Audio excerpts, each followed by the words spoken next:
Howdy folks, thank you for tuning in.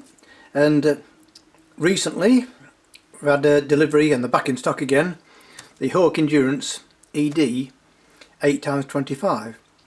And I thought, well, while I've got them in stock and another similar set, I think it'd be a good time to have a little bit of a comparison, or a shootout as you might call it. And so which other binocular am I going to compare these to? It's been another popular seller for us recently. It is the Viking Ventura 8x25. So which should you go for? They are both in a similar price bracket, in the typically around about 110 to 139 price range, 149. So price is very similar. Difficult really for me to pinpoint which one I prefer, because they're both very good binocular in their own way. Slightly different designs. You've got the double hinge and the single hinge and design. And weight wise, I think they're around about 305, 310 grams, so there's no really difference in weight.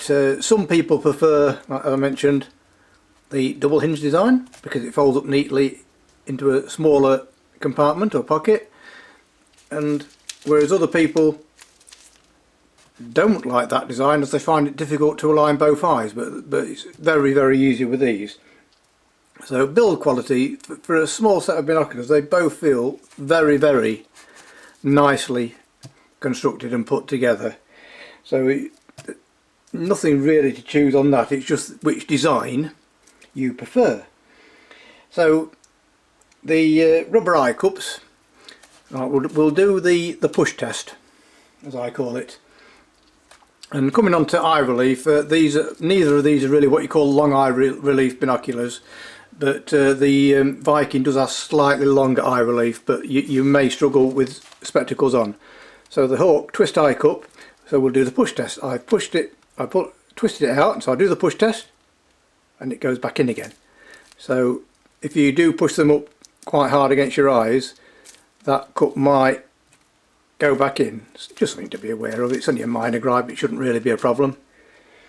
So then we come on to the Vikings eye cup, twist it out, push, test, that's going nowhere. The only way that's going to go back in now is when you twist it.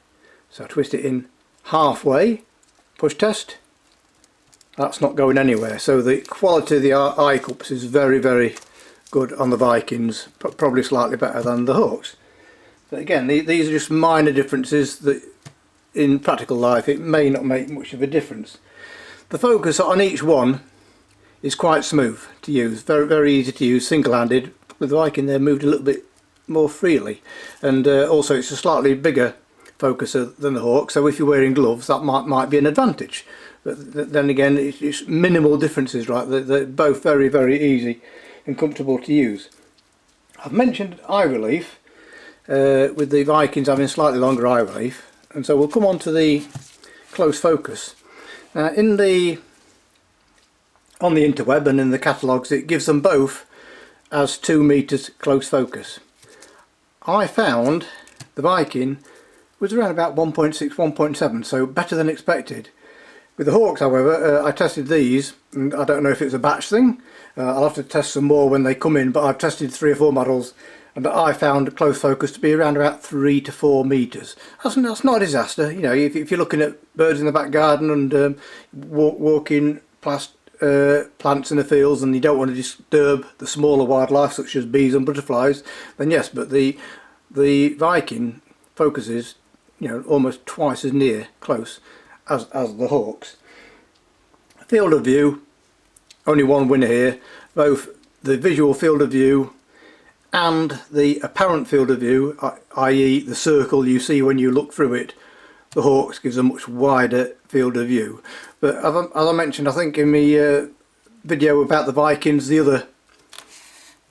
when I previously did a review on these, maybe you don't need that wide field of view. For example, if you're in a bird hide looking at the kingfisher on a branch, you don't want to look at everything around it. You just want to have that intimate close-up feeling with the kingfisher, and you don't want the surrounding branches and foliage in the same shot. You just want to look at that subject, and so in some cases a narrower field of view can be a good thing. But obviously with a wider field of view, if there's a moving object, such as, for example, you're looking at a marsh harrier flying past, it's very much easier to find it with the wider field of view.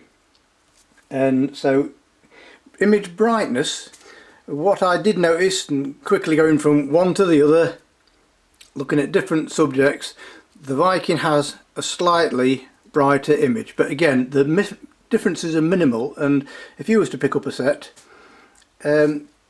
you may think different, but that was my opinion. The Viking gives a slightly better field, slightly brighter field of view.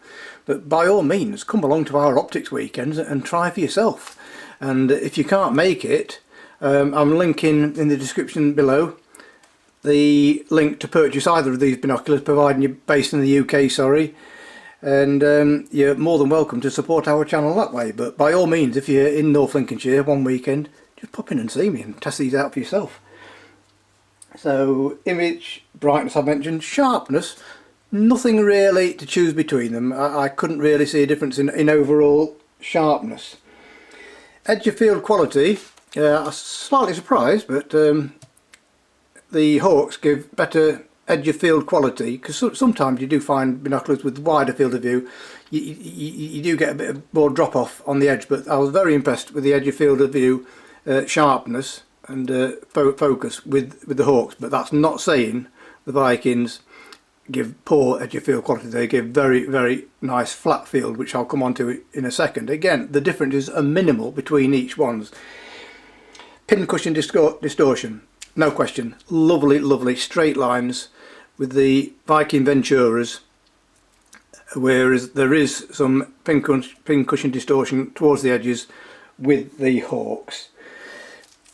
The Hawks are classed as ED, the Vikings are not.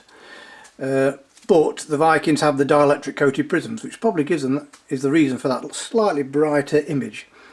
And so on to the question of chromatic aberration, false colour or colour fringing, that purple and red and sometimes green colour fringing you see around the outside of high contrast subjects. Yes, there is slightly less chromatic aberration with the Hawks, with them classed as ED glass, but I'll tell you what, the difference again is, I'm going to use that word again, minimal between the two, but there is slightly less. If that is, you know, a big tick box that you need ticking, then yes, go for the Hawks. But I have seen, believe me, over the years, more chromatic aberration with so-called ED binoculars than I have with these Vikings. In fact, if these were called the Viking Ventura ED 8x25, I would believe that they are ED glass. The chromatic aberration is so low with these, even on high contrast subjects. It is there, but very, very low levels. So just finally come on to the cases. With the Hawks, you get a very nice nylon pouch here with your belt loop.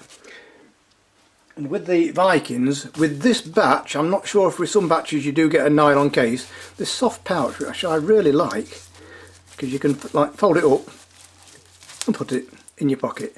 But very, very nice and very well padded. I'm very impressed with that. That's just a matter of taste. The cases, the straps are both padded. With the Viking being a clip fitting, whereas the Hawk is the standard thread through one. Again, that's just personal preference, whichever you prefer type of strap. If you when I say clip fitting, I mean quick release, sorry. So that's just a question of taste. Which do you prefer, quick release or the ones that thread through? But you can always change them at any point. They both come with caps all the way around. The Viking has a 10-year guarantee and the Hawk has a lifetime guarantee. So that's a quick look at the Hawk Endurance ED 8x25 against the Viking Ventura 8x25. Both very, very capable binoculars. I seem to be selling in equal amounts at our optics weekends. Strangely, I sell more of the Vikings at our optics weekends. Probably, maybe people haven't heard of the Venturas that much, so they don't realise until they come and see me how good these are. So that's a quick look at these two compact binoculars, and as always, thank you very much for watching. I hope this helps, and please check out links in the description below.